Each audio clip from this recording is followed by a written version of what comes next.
మాజీ సీఎం జగన్ విశాఖ పర్యటనపై మాటల యుద్ధం నడుస్తోంది. జగన్ పర్యటనని కావాలని అడ్డుకుంటున్నారన్నారు మాజీ మంత్రి గుడివాడ అమర్నాథ్.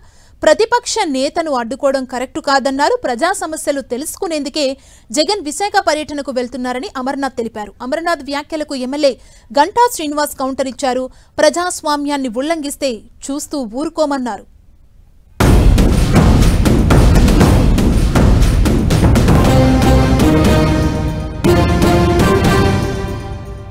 పోరాట యోధుల లాంటి వ్యక్తిత్వం ఉన్నటువంటి వ్యక్తి జగన్మోహన్ రెడ్డి గారు. అటువంటి నాయకుడు వచ్చినప్పుడు చూడడానికి, కలవడానికి, బాధలు చెప్పడానికి అనేక సమస్యలు ఉన్నాయి. స్టీల్ ప్లాంట్ ఉంది, బల్క్ డ్రగ్ పార్క్ ఉంది, షుగర్ ఫ్యాక్టరీ ఉంది, మెడికల్ కాలేజీలు ఉన్నాయి.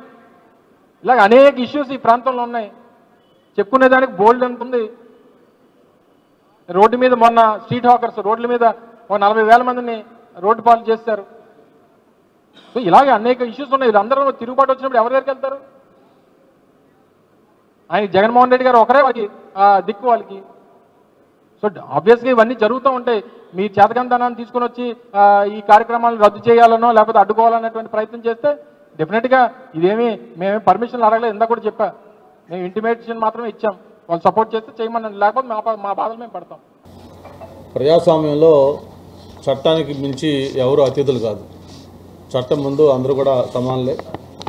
ఏదైతే మనకి ఒక వ్యవస్థ ప్రకారం నడుచుకోవాలో ఆ వ్యవస్థలకి భంగం కలిగించేటప్పుడు చట్టం తన పని తను చేసుకుపోతుంది.